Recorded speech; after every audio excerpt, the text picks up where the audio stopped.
What's going on, people? Welcome back to the channel. I'm Just United. We're back for another one. It's Manchester United versus Tottenham.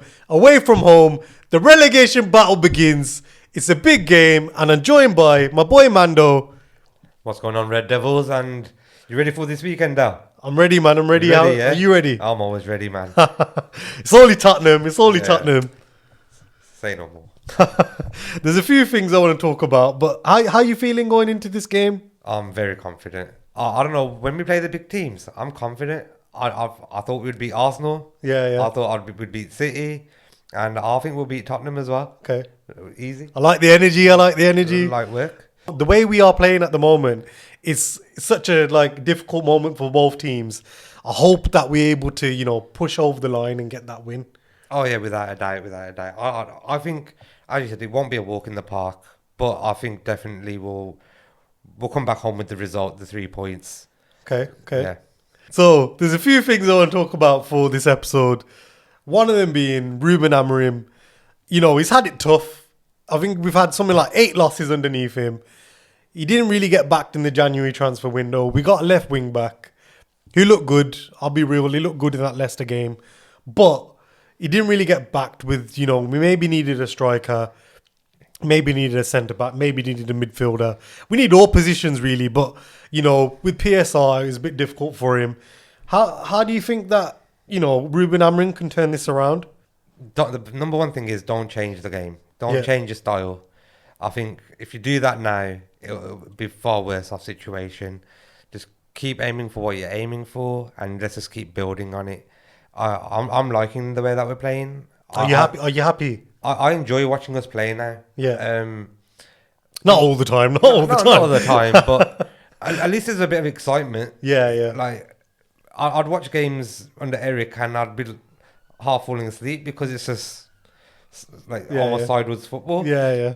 And I like Amorim's direct approach. I like the fast break. I like the system he's using, and I think he just now needs the quality of players there to do it and do the job. How would you rate him out of all the managers we've had so far in terms of does he excite you? Are you happy?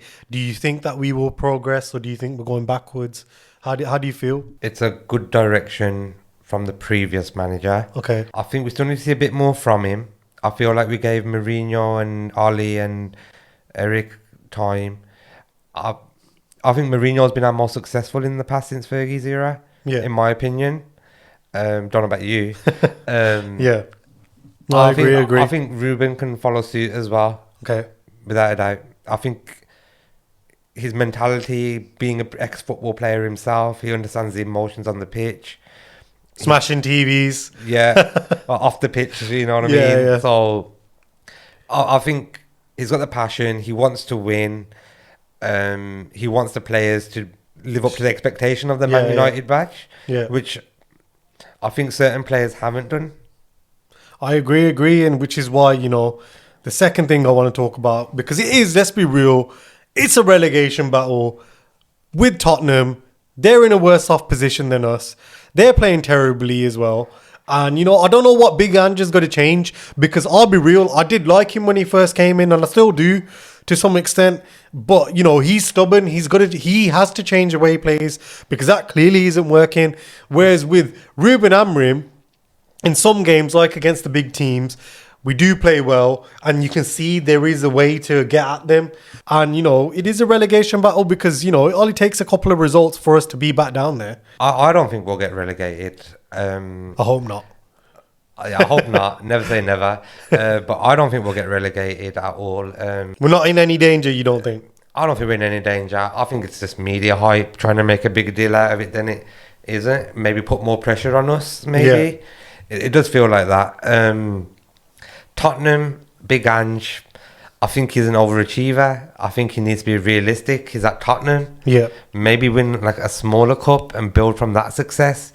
Don't go aiming to win the Prem. It ain't going to happen. He usually wins stuff in his second season, though. I'm only joking. All good things come to end out. We can tell you that, can't we? Yeah. That's true. So let's get into a predicted 11 then. I'm going to start with yours because I thought yours was quite interesting with the way you've lined up. So talk us through your team. So, keeper Onana. Yeah. I don't think that's debatable. change, yeah. That's going to be. Bindy Here it has is. done well when he's come in. Yes, he's had a couple of mistakes, but you know, if you're not playing regularly, that's going to happen to some extent. I'm on the cuff between the two. Yeah. They both got things that I like individually about them. Yeah. If you combine them, they're the perfect keeper, but we're not going to get that. Yeah. Dogu, I think he's going to start left wing back. Okay, yeah. I don't see anyone else. Dalot's not good there. Yeah. He hasn't got the knowledge of when to go up, which And was when to clear come in the previous game. Yeah. He had to be told when to make them runs. But I think Dogu will make them naturally. I've gone for Maguire. Completely changed my whole opinion of him this season. He does that a lot, doesn't he? Yeah. He does that a lot. I feel like we got the England captain Maguire in our team at the moment. Does well in the back three. Yeah. I've gone for Delict, and the reason I chose him over Euro was just the fact that I think it's experience, and against experienced players, I do see Euro struggling. Yeah. Especially when the players like, you know what I mean? Yeah. I agree. Trying to play behind the defender. We've gone with Kobe Manu and Ericsson and Bruno in midfield. Yeah, I just thought Bruno and Manu are going to be first starting midfielders. I think Fernandes and Manu will rotate a bit. I think Ericsson's going to come in just to give a guy some breathing space. Yeah. I don't think he'll play the full match. I think maybe Casemiro might come on eventually. Just honestly, we haven't seen him all season, and you know he's had the games when he's come on. He's been a bit worrying, but yeah, I agree. Yeah, I can see that happening. Maybe second half, depending on how well Ericsson does. Yeah. If it gets really bad, I think Ugarte will be on the bench. Okay. Yeah. If needed. But don't want to use him. Like if not rest needed, him up. yeah, I think rest him. We got some. I think we need to win against the littler teams. I know we need to win against Tottenham, but I think we definitely need to beat Tottenham. It's crazy though. We beat them. We only go up to 11th, so it's like, you know, we haven't gone. I don't think we've gone past 10th in a while. There's not much in it though. Yeah, there really isn't. Is there? Yeah. When you look at the points on the table, and the top three, I think, other than the striker, I think Garnacho's left wing. He's improved drastically under Amorim, which shows what Amorim's about. And Diallo's same, proving it this season, causing problems for the defenders, the wing backs. And I think Xerxes just edges it over Højlund at the moment. I agree. I think Højlund needs to figure out how he wants to attack the game, because too often it's been too much hold-up play and no end production, no runs in behind, no goals. And I agree, which is why, you know, for my team, I've gone with the front three of Bruno, Xerxes and Ahmad, because I think, you know, as we know, he likes to play in a 3-4-3 with wing backs. So then I've gone with Ugarte and Kobe Manu, and then Mazarari on the right and Dogu on the left as wing backs. And then in the back three, I've got Yoro, Maguire and Dalot, and then an honor in goal. I think, you know, I agree with what you're saying. Ugarte does need a rest, but Casemiro hasn't got the legs. Ericsson's usually only good for 60 minutes. Dogu looked bright when he came on for his first appearance against Leicester. Mazarari's got a bit more awareness about him defensively.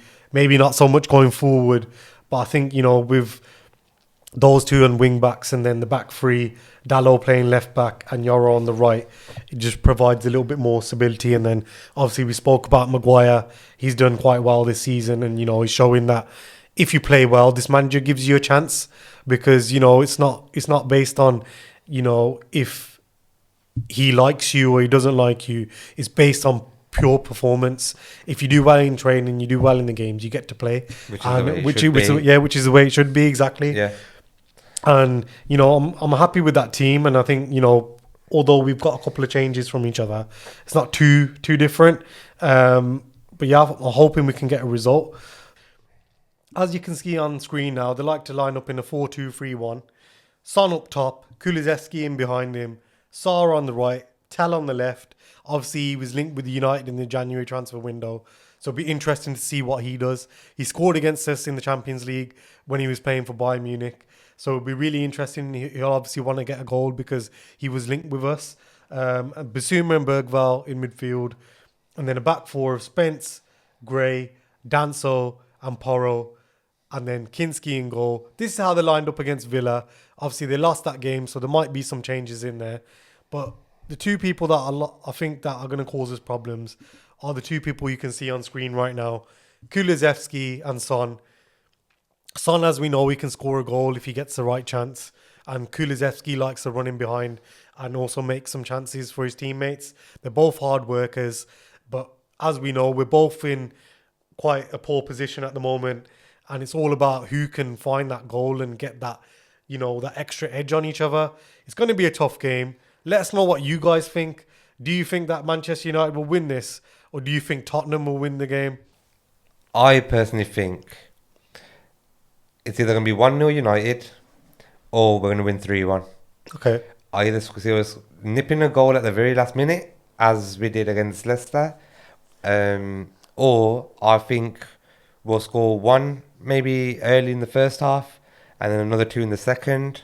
And I can see us conceding maybe end first half and maybe at the start of the second. Okay. Maybe just like lack of concentration from our players, maybe. Yeah. So them are my two that I'm predicting for that game. Okay. Those are our predictions, guys. Let us know what you think. Drop a comment down below. And don't forget to hit that like, share and subscribe button. Like I said at the start of the episode, it's a relegation battle. And let's hope that we can get over the line and beat Tottenham. And then hopefully, put some results together, moving up the table in the Premier League. That was the preview for the Manchester United versus Tottenham game. And we'll catch you on the next one, guys. See you later.